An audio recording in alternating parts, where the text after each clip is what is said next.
오늘 읽은 고린도전서 13장 6절 말씀을 통해서 사랑은 불의를 기뻐하지 않습니다라고 하는 제목으로 하나님 말씀 전하겠습니다. 저희가 지금까지 그 사랑에 대한 몇 가지 요소를 살펴봤는데요. 4절에서 보면 사랑은 오래 참고 사랑은 온유하며 시기하지 아니하며 자랑하지 아니하며 교만하지 아니하며 무례히 행하지 아니하며 자기의 유익을 구하지 아니하며 성내지 아니하며 악한 것을 생각하지 아니하며 4절하고 5절 말씀 봤거든요. 그 안에 이제 몇 가지가 들어 있었는데 사랑은 오래 참는다고 했잖아요. 근데 어떤 분들이 저는 다 하겠는데 오래 참는 걸 못 하겠습니다. 그러면 사랑 안 하는 겁니다. 이게 여기 있는 요소가 전부 다 이게 포함이 돼야 되는 거예요. 그래서 사랑은 성내지 않는다라고 할 때 화를 내는 건 아니에요. 평상시는 다 잘해요. 근데 어느 날 뭐 확 올라와가지고 확 화를 내잖아요. 그러면 그 사람은 사랑을 하는 게 아닌 거예요. 이 모든 요소가 다 들어 있어야 되는 겁니다. 그래서 다시 한번 설명을 드리면 사랑은 오래 참는다고 했는데 긴 시간 동안 참아야 되는 거예요. 끝까지 참는 거죠. 성경에서는 이거를 예수님께서 다시 오시는 날까지 참는다고 합니다. 그리고 온유하다고 하는 거는 단지 마음이 부드러운 게 아니라 다른 사람들에게 친절을 베푸는 거예요. 물질로든 뭐로든 간에 그냥 뭐 마음만 좋고 그런 게 아니라 뭔가 자기 주머니에서 뭔가 꺼내서 나눠줄 수 있는 구체적인 친절이 있는 걸 우리가 온유하다고 부르고요. 그 다음에 시기하지 않는다는 건 다른 사람이 나보다 조금 잘났을 때 그거를 좀 시기한 눈초리로 바라보지 않고 자랑하지 않거나 교만하지 않거나 무례히 행하지 않는다는 건 자기가 남보다 조금 더 나으면 다른 사람을 내려보는 사람들이 있거든요. 그런 것들도 사랑을 하는 사람들은 이것도 해서는 안 되는 것들입니다.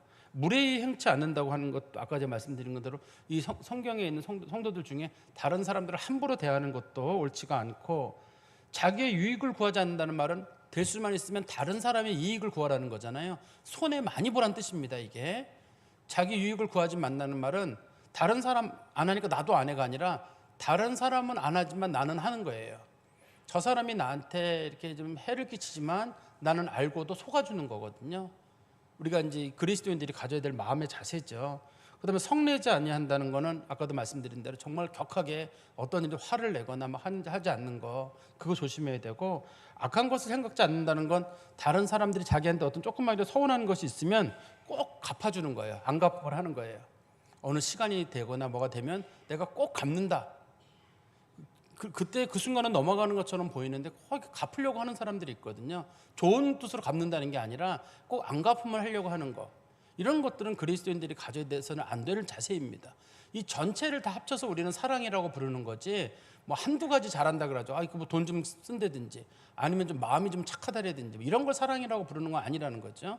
그런데 두 번째는 이런 사랑이라고 하는 것들이 의도된 것들이 아니에요. 내가 이제부터는 잘 참아야지 그렇게 하는 게 아니라 우리가 그리스도의 영을 받고 말씀을 받으면 속사람이 변화가 되는 거예요. 속사람이 변화가 되면 자연스럽게 이런 게 나오는 거예요. 이걸 우리가 잘 살펴볼 필요가 있습니다. 이거를 인위적으로 네가 이렇게 해라 라고 주장하는 건 이건 윤리적인 어떤 가르침이 된다든지 이거는 인간적인 가르침밖에 안 돼요. 그러다가 안 하면 넌 의지가 약하다. 오래 참으려는데 못 참았느냐. 의지의 문제가 아닙니다. 이거는 성령 안에서 변화된 사람들에게 나타나는 열매예요. 사랑은. 그 사랑은 성령의 9가지 열매 중에 첫 번째 열매잖아요. 성령의 9가지 사랑이 그 안에 들어있거든요. 그러니까 이 사랑을 하는 사람들은 내 속마음을 잘 다스려야 되는 거예요. 그러면 이걸 뒤집어서 말씀드리면 어떤 사람이 화를 낸다든지 이기적이라든지 그런 사람들은 속마음이 안 바뀐 거예요. 속마음이 안 바뀐 겁니다. 그러니까 사람들이 이 속마음을 안 들키려면 말을 적게 해야 돼요.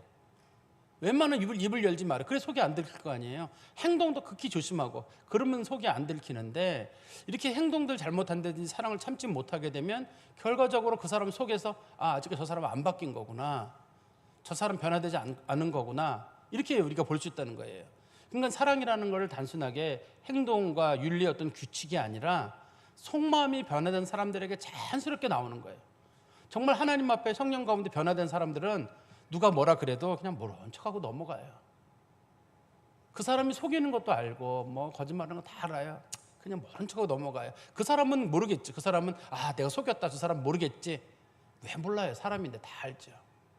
다 아는데 그냥 모른 척하고 넘어가요. 화가 나는 일이 참 많아요. 근데 하나님 앞에 그냥 기도하고 넘어가요. 그럼 사람들이 저 사람한테는 이제 맞게 해도 되겠구나. 내가 한번 화를 냈더니 꼼짝 못하나 본데 꼼짝 못하게 누가 꼼짝 못해요. 요즘 시대에. 그냥 다 속으로 삭히고 소리 지르고 큰 소리 낸 사람 그 사람만 바본 거지. 다 그리스도인들의 마음을 사기는 거예요. 이런 것들을 우리가 여기까지가 이제 지난 시간에 살펴봤던 내용인데요. 오늘 본문에서는 두 가지가 나오는데 불의를 기뻐하지 않는다는 거랑 진리와 함께 기뻐한다. 이렇게 두 가지가 나오는데요. 이 불의를 기뻐하지 않는다는 말의 뜻이 좀 어렵습니다. 접근하기가. 우리가 이제 보통 불의 그러면은 의롭지 못하다 이렇게 그런 용도로 많이 쓰잖아요. 우리나라 말에. 또 성경에서 그럼 의로움은 뭐냐? 뭐 예수님의 의, 뭐 정직함, 공의, 정의 뭐 이런 거 생각하기 쉽거든요. 여기서 말하는 불의라고 하는 뜻은 그런 뜻으로 사용되는 건 아닙니다. 그런 뜻으로 사용되지는 않고 여기서 불의라는 말은 당시에 이 교회들이 다른 사람들이 은사를 많이 받았는데 다른 사람들이 은사 받은 거를 좀 이렇게 가볍게 보는 경향이 있었습니다. 누가 그런 은사를 가진 사람들이 있다든지 혹은 누가 그 세례와 관련됐을 때요. 세례와 관련됐다는 건 뭐냐면 어느 교회 성도들이 자꾸 자기한테 세례 준 사람, 우리로 말하면 어느 교회, 나 어느 교회 출신이야. 나는 뭐 그 교회, 우리 교회는 100년 된 교회야, 뭐 200년 된 교회야. 나는 어느 목사님 밑에서 교육 받았어. 이런 걸 지금 이제 고린도 교회 성도들이 그걸 자랑하다 싸운 일이 있었거든요. 그거 다 쓸데없는 겁니다. 그게 자신이 자랑스러운 사람은 내가 어느 교회 출신인 게 무슨 상관이 있어요? 그죠? 어느 교회 출신인 게 무슨 상관이 있어요? 만약에 제가 목사님은 누구한테 영향을 제일 많이 받았습니까? 특별히 영향받은 사람 없습니다. 제가 스스로 자신감이 있으면 누구한테 영향받을 필요가 뭐 있어요? 그냥 새롭게 시작하면 되는 거죠. 근데 자신감이 없는 사람은 나는 학교를 어디 나왔고 난 누구에게 영향을 받았고 나는 뭐 누구 이런 식으로 얘기하는 사람들은 자기가 자신이 없는 경우에 다른 사람들의 이름을 타는 경우거든요. 그러면 사람만 가벼워 보인단 말이에요. 그런데 이 고린도 교회 성도들이 세례와 관련돼 가지고 주로 나는 누구한테 세례 받았다는 문제를 가지고 자기네 목사님 자랑하는 일이 있었던 거예요. 당시에 그런 일이 있었는데 사도 바울이 그걸 쓸데없는 짓이라고 했거든요. 그다음에 이제 그리스도인들의 자유와 관련된 문제에 대해서 그리스도인들이 우상의 음식을 먹을 수 있는 문제에 대해서 그리스도인들이 우상의 음식을 먹을 수 있다. 모르고 먹을 수도 있고 믿음이 좋은 사람도 먹을 수 있지만 그러나 이제 믿음이 약한 사람들이나 혹은라도 알고는 일부러 먹지는 마라. 이런 식으로 사도 바울이 이제 몇 가지 제안을 했기 때문에 이 본문에서 불이라는 말은 어떤 뜻으로 사용이 되냐면 자기랑 다른 생각을 가진 사람이 잘못됐을 때 그 사람의 불행을 아주 기분 좋게 생각하는 거예요. 어떤 사람이 은사를 엄청 자랑했네요. 근데 어느 날 방언 기도를 잘하는 사람이 혀가 꼬여가지고 방언 기도를 잘 못하는 거예요. 누가 방언을 엄청 잘한다고 했는데 어떤 사람이 나타나가지고 아 저거 가짜 방언이야 뭐 이런 얘기했을 때 갑자기 기분이 좋은 거예요. 또 어느 교회 출신이라고 했는데 그 사람이 무슨 실수했을 때 그게 은근히 자기도 모르게 특히 자기랑 경쟁 관계에 있는 사람들 있잖아요. 그런 사람들이 안 됐을 때 그것을 기분 좋게 생각하는 사람들, 고소하게 생각하는 거, 이게 오늘 본문에서 말하는 불의를 기뻐한다는 거예요. 근데 본문에서는 그걸 불의를 기뻐하지 말라고 했잖아요.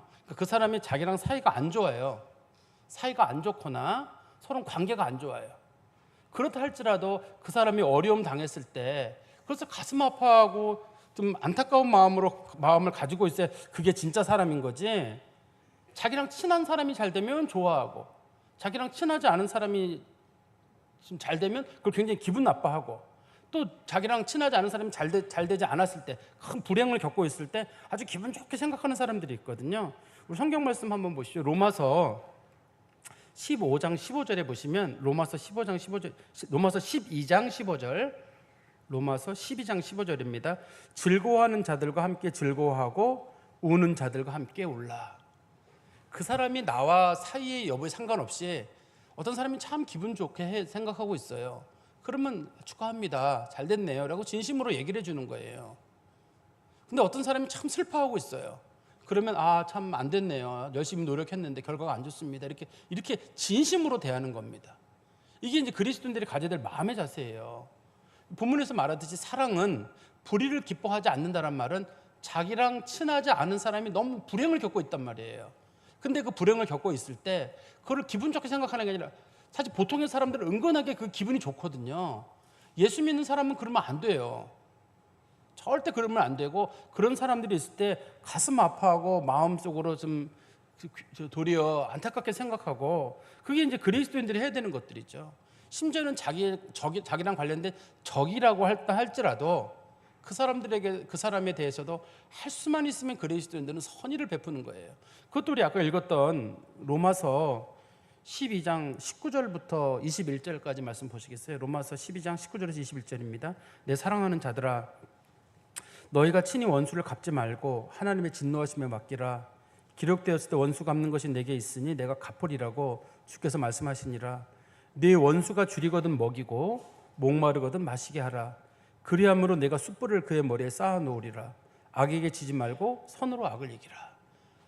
보통 사람들은 자기랑 적대관계 있는 사람이 안 되면 기분이 좋아요. 겉으로는 막 슬퍼하고 그러는데 속으로는 기분이 좋아요. 그렇게 그 예수 믿는 사람들이 가진 태도가 아니라는 거예요. 특히 이제 고린도 교회 같은 경우는 은사의 문제에 있어서 어떤 사람이 문제가 생겼을 때, 내가 그럴 줄 알았어. 그런 말 하지 말라는 거예요. 그럴 줄 알았으면 막았어야죠. 그렇게 하는 건 옳지 않은, 사람의 마음속에 옳지 않은 겁니다. 무슨 애들도 아니고 무슨 우리가 무슨 천박한 사람도 아니고 누가 그랬을 때 난 그럴 줄 알았어. 그거 사람 약 올리는 것밖에 더 되겠어요. 그런 식으로 얘기를 하면 안 되죠.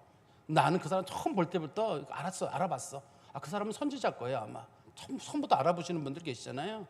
그런 분들은 모를까, 선지자가 아닌 이상은 될 수만 있으면 사람들에 대해서 그렇게 사람들의 불행을 좋게 생각하지 않고 가슴 아프게 생각하는 거, 그게 그리스도인들이 가져야 될 마음의 태도입니다.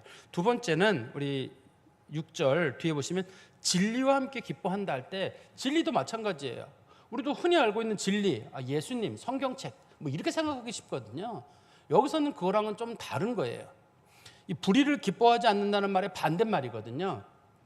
불의를 기뻐하지 않는다의 반대말이니까 여기서 진리를 기뻐한다는 말은 누군가가 어떤 어려움에 처했거나 그 사람이 가지고 있는 삶을 있는 그대로 봐준다는 뜻이에요. 그래서 진리를 함께 기뻐한다는 건 그 사람이 가지고 있는 성품 있잖아요. 그래서 있는 그대로 봐주는 겁니다. 그러니까 그 사람을 뭐 위선적인 모습으로 보는 것도 아니고 그냥 그 사람이 가지고 있는 모습 있는 그대로. 그리스도인 스스로가 진실할 필요가 있고, 그러니까 뭐 위선적으로 하거나 뭐 아부하거나 그럴 필요 없습니다. 그리스도인들이 그래서 필요도 없고, 두 번째는 이거를 다른 사람들에 대해서 할 수만 있으면 진실한 마음으로 그 사람을 보는 거예요. 진실한 마음으로 본다는 건 그 사람을 있는 그대로 보는 거란 뜻이에요. 있는 그대로 본다는 거는 사람은 실수할 수도 있거든요. 사람은요 잘할 수도 있어요. 그거를 있는 그대로 보는 거예요. 그런데 대부분의 사람들은 어떻게 보냐면 내 기준으로 봐요. 내 기준으로 봐가지고 내 기준에 맞지 않으면 나쁜 사람, 내 기준에 맞으면 좋은 사람. 내가 뭐라고 내가 세상에 그렇게 기준이 돼야 돼요? 내가 하나님이에요? 대부분 사람들은 다른 사람들을 자기 주변에 맞추려고 해요. 가족을 자기에게 맞추려고 하는 사람도 있고, 아이들을 내 그 시야에 맞추려고 하는, 넌 이렇게 해야 돼, 저렇게 해야 되라고 하는 사람도 있고, 같은 구역이나 같은 교회 성도들도 저 사람 나쁜 사람이야 라고 얘기할 때, 왜 나쁜 사람이야 그러면 이러이러한 것들이 나한테 맞지 않아. 나한테 맞지 않는다고 그 사람이 나쁜 사람인가요? 그 사람이 가지고 있는 장점을 있는 그대로 봐주라는 뜻이에요. 이 본문에서 진리와 함께 기뻐한다는 말은 있는 그대로를 봐주고 존중하라는 뜻입니다. 이 본문에서는. 우리가 성경 말씀을 보다 보면 그런 생각을 가질 때가 있거든요. 저도 몇 번 선교 시간에도 제가 몇 번 말씀드린 적이 있었는데요. 우리 기독교에서 가장 힘든 것 중에 한 가지가 성경에 나오는 모든 인물을 짬뽕을 시키는 거예요. 여러분 아브라함과 같은 신앙인이 되십시오. 모세와 같은 신앙인이 되십시오. 욥과 같은 신앙인이 되십시오. 다윗과 같은 신앙인이 되십시오. 될 수가 없어요. 왜 그러냐면 아브라함하고 그 모세랑 시대 차이가 엄청 많이 나고, 아브라함은 결혼하고 자식을 100살에 낳았지만 모세는 100살에 낳은 것도 아니잖아요. 다윗은 자식을 많이 낳았잖아요. 어려서부터 수십 명의 자식들이 있잖아요. 근데 그 사람들을 어떻게 비교를 해요? 누구는 왕이고 누구는 족장이고. 욥 같은 사람들은 고난을 겪었는데 다윗이 고난을 겪었다고 욥의 고난에 비하면 아무것도 아니잖아요. 다윗이 예를 들어서 하나님 앞에, 제가 오늘 일부 예배 때 다윗의 그 질병 가운데서의 기도를 설교드렸었거든요. 다윗이 막 병이 들어서 힘들었거든요. 욥의 고난에 비하면 아무것도 아니에요. 그 다윗이 힘들다 그랬을 때, 뭘 힘들어 그게, 욥에 비하면 아무것도 아닌데. 욥도 견뎌냈는데, 욥이 견뎠다고 다윗이 견디는 건 아닙니다. 다윗은 사울을 피해서는 견뎠지만 욥의 고난이 오면 다윗도 못 견뎌요. 욥의 고난이 오면 아브라함도 못 견딥니다. 모세도 못 견디는 거예요. 그거는 욥만 견딜 수 있는 거예요. 그럼 우리가 누군가에게 너도 욥처럼 견뎌야 돼. 어떻게 견뎌요? 견디려면 자식 싹 죽어야 되는데 한 번에. 몸이 아주 만신창이가 돼야 되는데 그게 어떻게 우리한테 일반적으로 오나요? 그게. 그렇게까지는 안 오잖아요. 그러니까 성경에 나와 있는 인물들을 있는 그대로 보듯이 다른 사람들도 있는 그대로 보는 거예요. 그 사람이 가지고 있는 장점을 있는 그대로 보는 거예요. 하나님께서는 아브라함에게 아브라함아 너는 왜 욥처럼 인내하지 않았느냐. 욥이 말하기를 자식이 뭐 있었어야지 죽든지 말든지 인내를 하고 참기는 하죠. 자식도 한 명도 없이 100살까지 그냥 갔는데요. 그래도 인내하고 참았어야지. 뭘 참아요. 아브라함이 그냥 쭉 하고 부인 죽고 또 재혼하고 잘 살잖아요. 아브라함은. 그렇게 아브라함이라는 사람하고 욥하고 비교가 안 됩니다. 다른 사람입니다. 우리 그리스도인들도 다른 사람이에요. 다른 사람이기 때문에 아무개 집사님하고 아무개 권사님이 다른 사람이고 아무개 장로님하고 아무개 장로님이 또 다른 사람이에요. 다른 사람을 다른 사람으로 인정을 한 뜻입니다. 이게. 그래서 성경에서 하나님께서는 너는 왜 다윗처럼 하지 않았느냐, 너는 왜 아브라함처럼 하지 않았느냐, 너는 누구처럼 하지 않았냐. 그러면 하나님께서 모든 사람들하고 싸움하자는 얘기밖에 안 돼요. 왜냐하면 아브라함이 살던 시대가 다르고 다윗 시대가 다르고 욥 시대가 다르고 모든 사람들의 시대가 다른데 대부분 사람들은 근데 내가 아는 목사님은 말이 옛날에 그렇게 고난 가운데 이렇게 했대. 그분이 살던 시대와 우리가 살던 시대가 또 다르잖아요. 또 그 시대가 다르잖아요. 정말 시대가 많이 다르기 때문에 그 시대의 그분하고 아주 입지전적인 인물이었던 누구 그 사람하고 누구를 비교할 필요도 없어요. 그러면 반문하거든요. 너는 왜 그 사람처럼 못하냐고. 누구도 위대한 사람하고 누구를 비교할 필요가 없습니다. 근데 이렇게 신앙인들이 성경을 많이 보다 보니까 여러분 다윗과 같은 믿음을 가지세요. 다윗처럼 믿음을 가지면 좋지만 다윗 같은 믿음을 가질 수 있는 사람은 없어요. 다윗밖에 없어요. 그런 시대를 살았던 사람은 그 사람 하나이기 때문에. 모세와 같은 그런 지도력을 가졌던 사람도 모세 한 사람밖에 없어요. 하나님께서 자기 친구라고 불러주고 했던 사람은 모세밖에 없거든요. 아브라함이 그렇게 위대한 사람이어도 아브라함이 왕이 되는 건 아니잖아요. 하나님께서 각각의 사람들에게 요구하시는 것들이 다 다르고 하나님이 모세한테 가가지고 모세야 내 자식을 내게 바쳐라 그렇게 말한 적이 없습니다. 이게. 그러니까 우리는 성경에 나와 있는 말씀들을 다 모든 사람들에게 적용시켜가지고 사람들을 이렇게 평가하려고 하는 이유 중에 한 가지가 자기가 마음에 안 드는 사람들을 자기 평가의 기준으로 집어넣으려고 일부러 사람들의 이름을 인용하는 거예요. 뭐 모세는 어떻고 아브라함은 그랬는데 우리도 이렇게 살아야 합니다. 못 살아요 그렇게. 하나님은 우리에게 그걸 요구하는 게 아니라 너는 너가 처한 상황에서 최선을 다해라 해요. 네가 처한 상황에서. 아브라함 쫓아가다가는 뱁새가 황새 쫓아가다가 다리 찢어져요. 할 수 없어요. 욥과 같이 너는 인내해라. 하다 욥까지 인내하기도 전에 죽어요. 우리는 숨 막혀가지고 먼저 죽거든요. 하나님께서 우리들에게 주신 달란트를 있는 그대로 인정하는 것. 이게 성경에서 진리와 함께 기뻐한다는 말은 그 사람을 있는 모습 그대로 인정해 주라는 뜻이에요. 사랑이 많은 사람들은 하나님의 은혜를 받은 사람들은 사람들을 있는 그대로 인정해 주는 거예요. 저 사람은 좀 배움이 부족해요. 저 사람은 성품이 좀 급해요. 다 있는 그대로 인정해 주는 거야. 저 사람 저런 사람이구나. 좀 부족한 사람이구나. 이런 모습이 있구나. 다른 사람도 그렇게 볼 필요가 있고 자기 자신에 대해서도 마찬가지예요. 너무 자기 자신을 뭐 위대한 사람인 것처럼 막 포장해가지고 나도 그런 사람이 돼야지 그런 게 아니라 우리의 처한 상황에서 우리가 최대한 하나님 앞에 섬겨가는 거예요. 하나님이 기뻐하시는 모습은 그거거든요. 진리와 함께 기뻐한다는 게 그런 거예요. 근데 제가 최근에 요즘은 많이 못 봤는데 과거에 이렇게 무슨 우리나라의 뭐 트로트들 가수들 나와서 뭐 노래 막 부르고 뭐 그런 거 한참 유행한 적이 있었잖아요. 저도 한번 그 볼 일이 있었는데 제 생각인데 저는 노래를 잘한다는 기준이 자기 목소리를 있는 그대로 낼 수 있는 사람이 전 잘한다고 생각해요. 제가 생각하는. 근데 요즘은 똑같은 보컬 트레이너한테 배웠는지 목소리들이 비슷비슷해요. 왜 보컬 트레이너가 자기 스타일로 사람들을 만들어 놔가지고 약간 재즈는 목소리도 있고 좀 허스키한 목소리도 있고 막 그래야 되는데 지금은 허스키한 목소리, 재즈는 목소리는 아예 탈락돼 버리거든요. 듣기 싫은 목소리도 그게 하나의 좋은 목소리로 자리를 잡을 수 있을 텐데 지금은 그런 게 용납이 안 되잖아요. 다 하나를 만들어 놓다 보니까 이 가수의 노래를 들어도 저기 그렇고 저 가수 노래 들어도 그렇고 다 똑같아요. 노래를 들어보면서 왜 저렇게 하지? 사람들이 자기 어떤 보컬 트레이너나 방송국들이 사람들을 한 가지 형태로 사람들을 이렇게 만드는 것 같아요. 지금 신앙인들의 모습도 마찬가지예요. 다들 독특해야 되거든요. 그 사람이 가지고 있는 달란트들을 가지고 그냥 하나님을 섬겨야 되는데, 지금 사람들이 교인들을 하나의 모습으로 만들다 보니까 그냥 교인들이 하나의 모습이 될 수 없는데 만들려고 하다 보니까 교회 성도들이 교회에 안 맞는 거예요. 자기 틀에 안 맞는 거예요. 그리고 그 중에 안 맞는 사람이 있으면 사람들이 저 사람은 저게 문제고 저게 문제고 저게 문제고, 그냥 놔두면 괜찮은 사람인데 다 이런 문제로 잣대를 들이대가지고 다 문제 있는 사람만 만드는 거예요. 우리 교회 성도들에게 여러분들이 여러분들 그대로 있는 모습 그대로 잘 섬기십시오. 그러면 여러분들은 다 100점짜리고 우리 교회는 100점짜리 교회예요. 근데 여러분, 성도가 성경은 100독은 해야 됩니다. 기도를 하루에 서너 시간은 꼭 해야 됩니다. 그러면 여기서 이 머리 끄떡이는 이 집사님 하나 빼놓고는 100점짜리가 아무도 없는 거예요. 우리 교회에는 100점짜리가 없는 거예요. 다 나눠줘야 되는 겁니다. 나눠주는 사람도 있고 못 나눠주는 사람도 있는데, 그 기준을 놓고 보면 우리는 갑자기 빵점짜리가 되는 거예요. 성경 읽는 걸 좋아하는 분도 계시고, 시험 문제를 푸는 걸 좋아하는 분도 계시고, 성경 읽는 거 낭독하는 거 좋아하는 분도 계시고, 다 달란트가 다르잖아요. 하나님이 그 달란트를 인정하는 것처럼 오늘 성경에서도 다른 사람 있는 그대로 인정해줘라. 너의 틀에 맞추려고 하지 말란 뜻이에요. 진리와 함께 기뻐한다는 말이, 너의 틀에 제발 사람 맞추려고 하지 말고 그 사람 있는 그대로 인정해줘라. 그러면 싸움 안 일어난다. 우리가 이 말씀을 좀 마음에 깊이 담으셔서 앞으로도 신앙생활 하실 때도 은혜 가운데 살아가시기를 간절히 소망합니다. 기도하겠습니다. 하나님 아버지, 주님 감사합니다.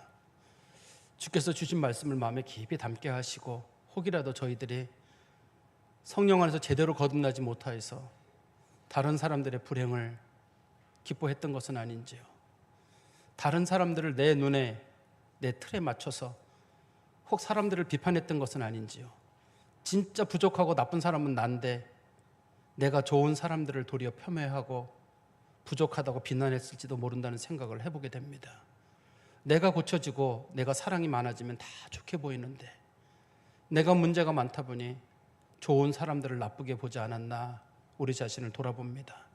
바라옵건대 저희 교회가 사랑이 풍성하고 사랑이 충만한 교회로 세워져 가도록 하나님 도와주시옵소서.